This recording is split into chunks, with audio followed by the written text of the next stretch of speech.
Well, this is According to Callus, and this is take 2, my second attempt to actually get a good recording. It seems when you hit the wrong button, it deletes it. Imagine that. So here we are, take 2, episode 122. This was going to be a conversation about the problems with conservatism.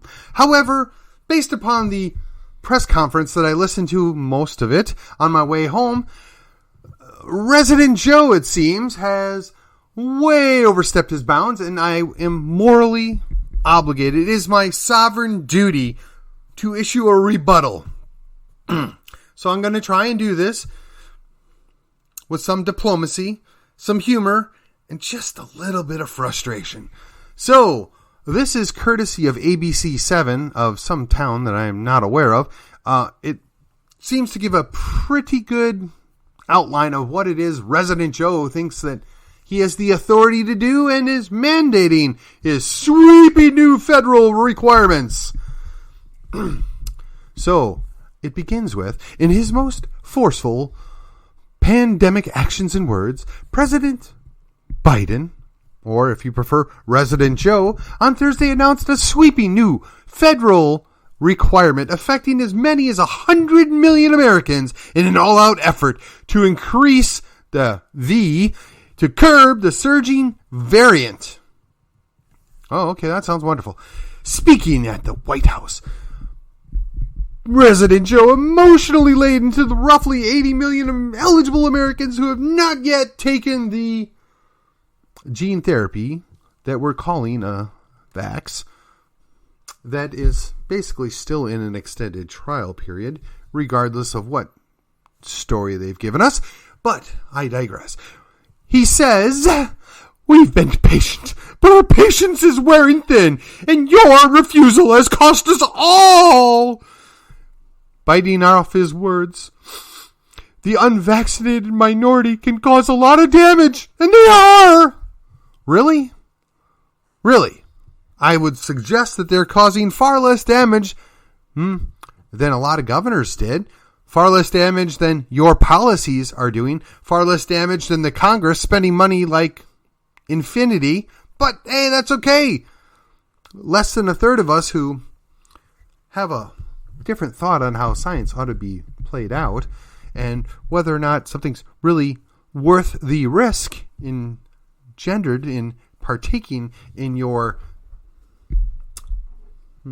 let's just call it therapy. So the expansive rules mandate that all employers with more than 100 workers must require them to be VI'd or tested. This will affect 80 million people. Well, I'm sorry. The last time I looked, the resident/president has no authority to mandate what a privately owned business can and cannot do. Indeed, I don't even think the Health and Human Services Department or the OSHA or any of these alphabet soup agencies have the authority to come in and tell you what you must do with your employees at your business, as far as forcing them to partake in a medical experiment. But I could be wrong. There's 17 million workers at health facilities that receive federal Medicaid and Medicare that must also participate. Well, see, you're taking government money. They're paying the piper. Now you must play their tune. Something to think about. Resident Joe is also signing an executive order to require that all employees of the executive branch and contractors that do business with the federal government will have no option to test out. They must. And this is going to cover roughly 1 million people. And that should really bother you that the executive branch and some contractors make up 1 million people. But nevertheless, he also announced that there will be new requirements Thursday for the White House as part of an action plan to address the latest rise in cases and the stagnating pace of the shots that they're giving due to the raised doubts of the public over handling this issue. Well, that's right. We're looking at you guys and trying to figure out what planet you're on, what game you're playing, what quote-unquote science you're following, what it is you're coming up with that is coming up with these new rules, and you're making them up whole cloth and mandating people to do things that you have zero authority to mandate anything over. But I digress. Just 2 months ago, Biden prematurely declared the nation's independence from the virus. Now, despite more than 208 million Americans having at least one dose of the gene therapy, there are 300% more new infections a day. Well, that's curious. So does that mean we're doing more testing? Or more people are going into being tested? Does that mean we went from 1 to 300? Or from 3 to 900? I don't know what kind of numbers they're giving this up. But 300% really only means that it's 3 times higher. So it's not 1 is now 300. It's actually probably 1,500 is now 4,500. That's times 3 or a 300% increase. Doubled and doubled again, right? Think about that. They're playing games with the statistics, and we're supposed to buy this all hook, line, and sinker. And you want to talk about some of the problems that there are. It's not that they don't have enough beds in hospitals. It's that they don't have enough staff in the hospital. And why do they not have enough staff in the hospital? Because some of these hospital workers that were heroes 18 months ago are now pond scum because they don't want to take part in the mass hysteria and take part in the gene therapy testing phase. Can you blame them? Now look, there are a lot of doctors and nurses that have assured themselves and others that this is completely safe and that we need to do this because this is a better option than risking getting sick and potentially dying. And I respect those people every much as the ones that I see and hear that say, we've weighed the odds and we've decided we're not going to participate. If nothing else, we'll be the group that you can test us against. They have roughly 2/3 of the American population that's participating in this game, willingly or unwillingly, and yet that's not good enough. So if the therapy works, then you should be safe. At worst, you're going to get a case of the sniffles or maybe come with a fever for a day, and then you're better. If it works. But then there's the theory that it really doesn't work. In fact, it's bringing about more variants. Maybe by design, or maybe it's just a glitch in the system. Who am I to say? I'm not a medical doctor. I don't have BS after my name. I'm just a lowly little political science history major, and I haven't even finished my master's degree. So how dare me question?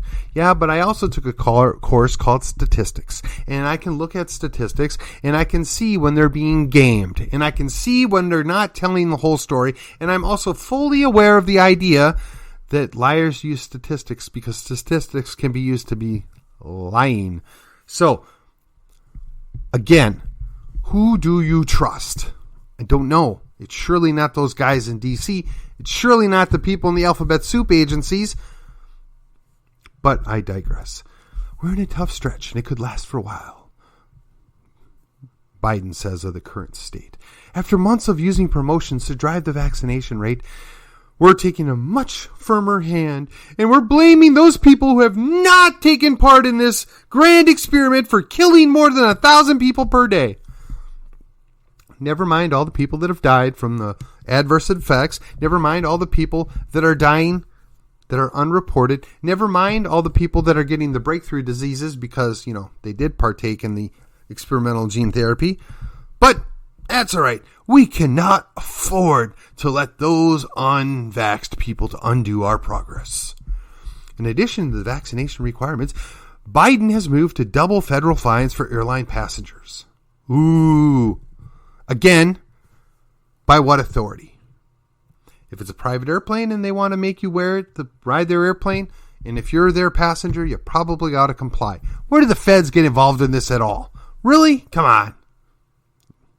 Oh, and let's not forget, federal property in accordance with Centers of Disease Control and Prevention guidelines.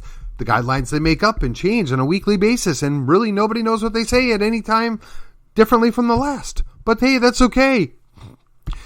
Then he announced the federal government will work to increase the supply of testing, and that Walmart, Amazon, and Kroger will begin to sell at-home testing kits.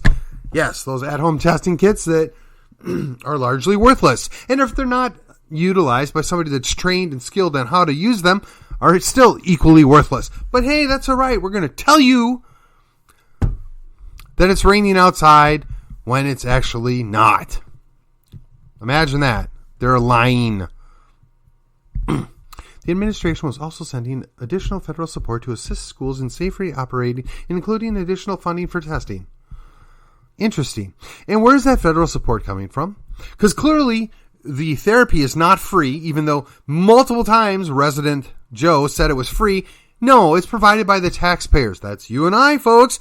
We get to pay for that, and we get to pay for more testing that, quite frankly, if they are the at-home tests, would be absolutely useless. But hey, what do I know? I just have my political science degree. But you know what? I also do have a history degree. Let's see if that comes into play later on.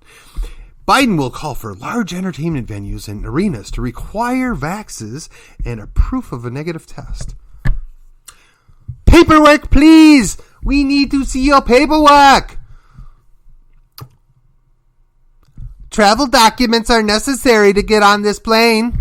Come on. We've seen this show before. This is nothing new. Oh, that's right. My history degree's kicking in. Where have we seen this before? All right. And then there's a requirement for large companies to mandate vax or a weekly test. And this is coming from a rule from the OSHA. And of course, we're going to give you a $14,000 fine per violation because we want to force the issue. We're going to also require large companies provide time off for vaccinations. Again, who do you think's paying for this stuff? But that doesn't matter. They say they want to get the economy back on track. They say they want the small businesses to rebound. But if you don't comply, we're going to come and charge you $14,000 for each time we claim you didn't comply. For each violation that apparently you'll go to administrative court, which really means you're just already guilty. Because that's not a legal court. That's we're the feds and we can do whatever the hell we want and you just have to deal with it. Because we're going to take your money and make you prove that you're innocent. That is not constitutionally viable. That is a direct violation of the Bill of Rights. But hey, no matter. Resident Joe has said it so. Meanwhile, the Centers for Medicare and Medicaid will extend the requirement issued early this summer for all nursing home staff. And you know what? I kind of get this. I mean, if you're taking the government money, the government gets to call the shots. Plus, you're dealing with old people, which by and large are at a very high risk level. And the vast majority of them died in those homes, which corresponds with bad behavior from several governors who shipped people that were sick to the nursing home and killed them. But no. Because you didn't partake in the experimental therapy, you're the one at fault, not those governors, not those administrative officials in the states that caused this. No. They're fine. They've done nothing wrong here. Nothing to see, dear citizen. Biden's order will also require executive branch workers and contractors, but they're going to allow them to have a religious or medical vaccination exemption to get 75 days in order to comply. And if they're not, they're going to send them to the Human Resources Department for counseling and discipline and potentially termination. Yes, you must comply or we will recondition the way you think. We will ship you off to our re-education camp, courtesy of government. Comply, dear citizen. Do as we say. Question not. Never mind, we're the same folks that tell you that he is a she and a singular person can be a they, and that furries are normal, and up is down and left is right, and it's sunny outside when it's at midnight. And unless you're in Alaska, that's generally not true. So, never mind. 55% of government workers, Americans, are in favor of requiring government workers to be fully And 21% are opposed. Interesting. So now they're going to use a poll to justify the massive overreach of government, the violation of the constitutional restraints on government, and, quite frankly, dictatorial attitudes coming from the executive branch. But hey, 55% of the people seem to be okay with it. And he's encouraged COVID vaccine requirements for settings like schools, workplaces, and university campuses where he can't allegedly say he has power, and he hopes the strengthened federal mandate will inspire more businesses to follow suit. On Thursday, the LA Board of Education, no big surprise there, the second largest school district will mandate this, and Walmart, the nation's largest private employer, will say in July it's going to require all workers at its headquarters, as well as managers that travel within the U.S., they must take part in this experimental gene therapy by October 4th. But they're not going to require all their workers, just those people. Yeah, those are the people that can't just walk away. Those are the people that they know are going to comply because they want to keep their nice job. Not a bad idea if you're going to play their game. But the real issue is now CVS has jumped on, and we know this smacks of something else when, government uses private entities, private businesses to enforce their will. I don't know. Maybe we've heard of something like this before. Oh, that history degree is failing me now. I couldn't imagine what it is. But maybe you know better than I. In government, several federal agencies have previously announced that the requirements of their staffs, particularly those in healthcare roles. Again, I understand it, but you either have your own sovereignty, you either have control of your own body, or you're a sovereign individual, or you're not. I mean, these same folks that are forcing people to partake in experimental gene therapy, enforcing medical procedures upon them, are the same folks that lose their stuff over people not allowing to terminate their babies. They're not allowed to go in and have another procedure that brings about at least a 50% mortality rate. You go in, and 2 go in, 1 come out. I mean, that's at least 50%. Now, we're not even going to talk about the medical malpractice that causes a bunch of other women to die in the process of this. But no. The world's going to end because Texas said, well, if you're going to go kill babies, then people ought to have the right to sue you for killing babies. No, we must protect that. The world must stop because, God forbid, there might be a consequence for murder. But we're on this other side of our mouth going to say, we're going to force you to partake in a medical procedure that you don't want to partake in. Come on, grow up, people. We're not even talking about the same thing here, and you're okay with one but not the other. How can you claim to be pro-choice and force people to partake in a medical experiment? Likewise, when you're saying, well, you guys can't be pro-life or you guys can't be pro-choice and pro-life because you're preventing people from going and doing this medical procedure that they might need for their health. Yes, because 2 go in, 1 come out.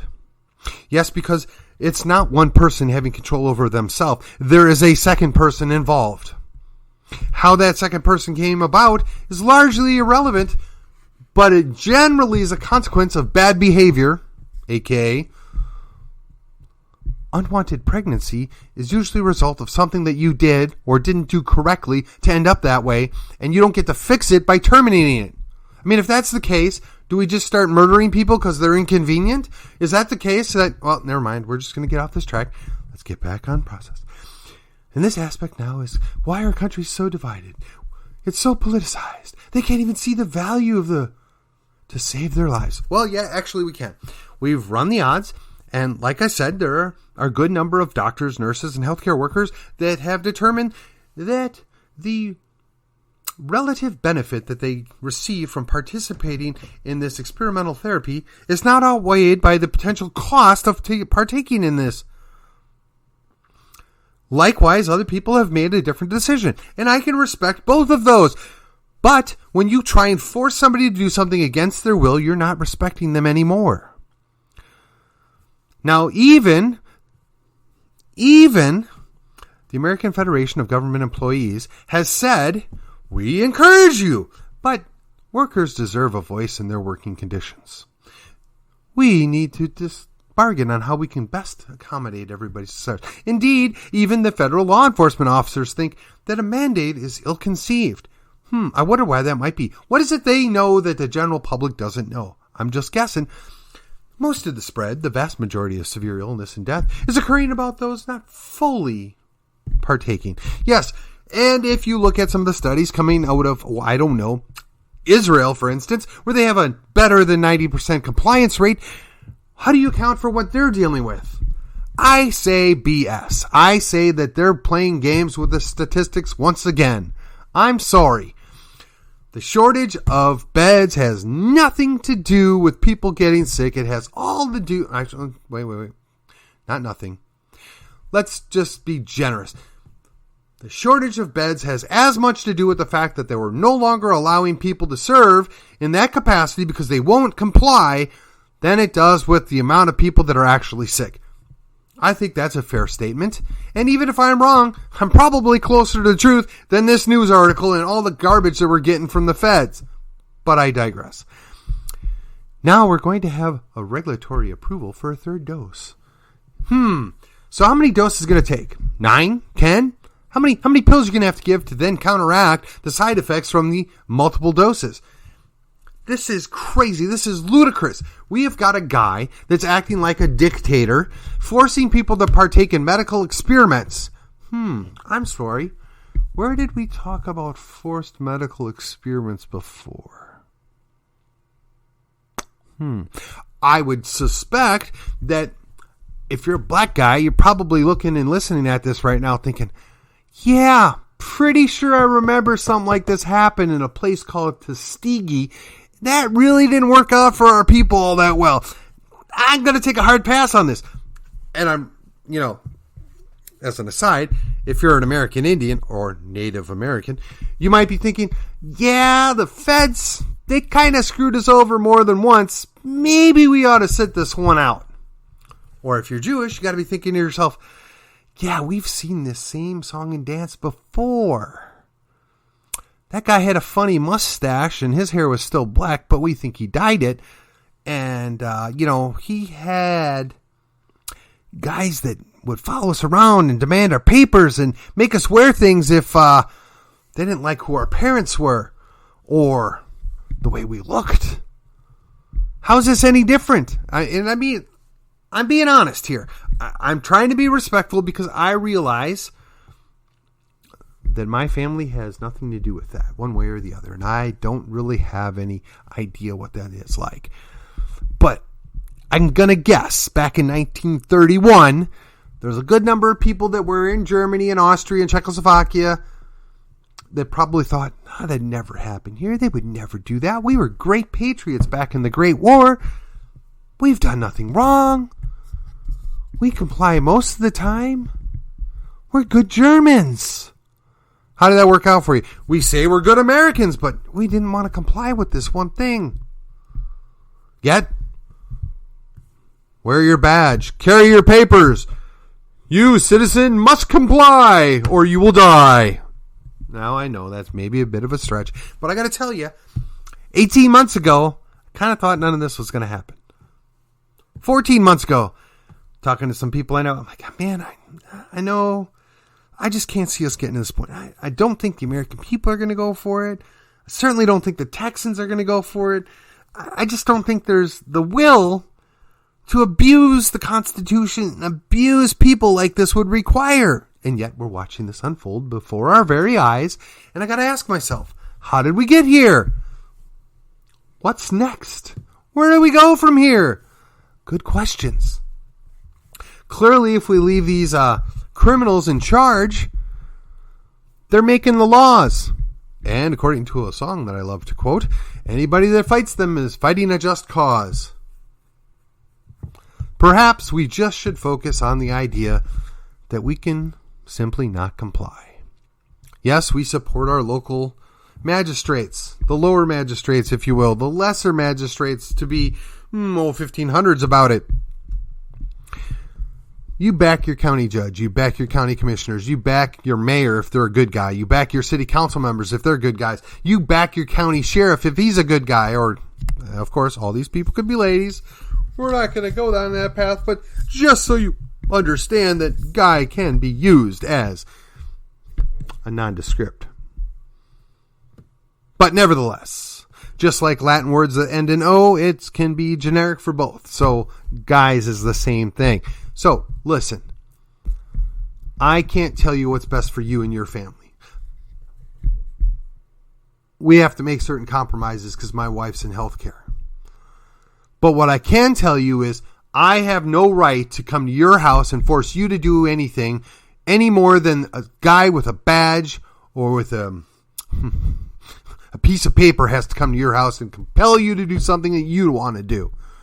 This is still America. We don't require travel papers. We don't require a passport when we're in our own country. We don't require people to do things that they don't want to do in order to stay employed or get a job or to participate in a freaking concert. Ladies and gentlemen, we have an opportunity to put an end to it. All we have to do is not comply. All we have to say is, yeah, that's nice, but no. All we have to do is go about our lives and live them the best we can and ignore all this garbage. Nobody knows what's best for your life than you. Now, I highly encourage you, take the time. Go talk to your doctor. Talk to another healthcare worker. Talk to friends and family.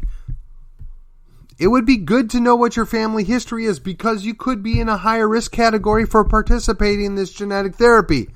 You could also be in a higher risk a higher risk category for if you get sick, it could be worse than for others. And last but not least, we say we're all about the children. We say that we are so concerned about the children, they must come first over everything.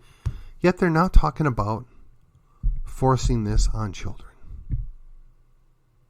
Think about that. I mean, we've already passed along the idea that women can be drafted. Why not force children to participate in experimental gene therapy? I mean, if we're going for the full commie effect, the full socialist, national socialist effect, if we want to go all North Korea, we can make this happen. All we got to do is sit by, keep our mouths shut, and pretend that nothing bad is happening. But this is Texas. And in Texas, we don't play that. And, you know, there's been several jokes that I've heard over the years. One of them was the idea that there's an Indian sitting at a bar and a Muslim guy comes in, sits down next to him, and the American Indian guys tell him the story about there was once, you know, millions of them, and they kind of had America all to themselves, and then the Cowboys showed up. They kind of ruined that. And the cowboy sitting next to him is kind of lamenting, yeah, you know, we didn't do right by you guys. We, you know, that's kind of a sad situation. And, you know, I'm sorry about that, and buy you a beer. And then the Muslim pops off, well, what are you going to do? There's so many of us, and we're going to come here. We're going to take over your country, and there's nothing you're going to do about it. And the cowboy coolly responds back, that's just because we haven't played Cowboys and Muslims yet. Just saying. The modern application is the federal agents come in and they talk about all the terrible things they've done to everybody else. And the cowboy, or the Texian if you prefer, simply calmly responds back to him, yeah, that's just because we haven't played Cowboys and federal agents yet. Think about what you want. I don't want a civil war. I don't want to live that life. That is not a future I find exciting. And I often wonder if they aren't doing this on purpose, if they aren't manipulating us to act in a way that brings us about. So we must keep the cooler heads to prevailing in thought.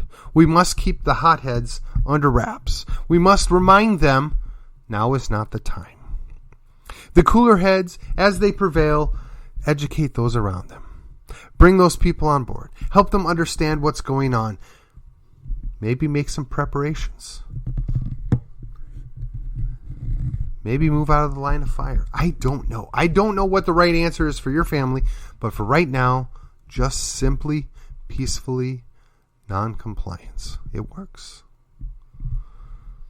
Until we go full Stalin here, it works.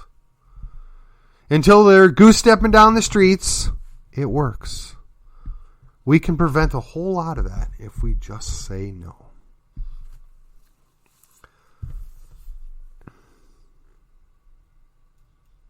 You got to ask yourself, what kind of future do you want? What do you want to see for your children? Because every capitulation, every compromise is something you've taken away from your children. Is that what you want? Is that what you teach them? You just give in, it'll be okay.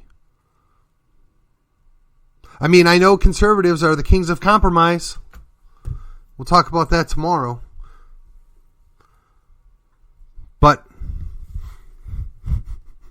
to borrow Chris Ann Hall's terminology here, as a liberty lobbyist, I will not comply.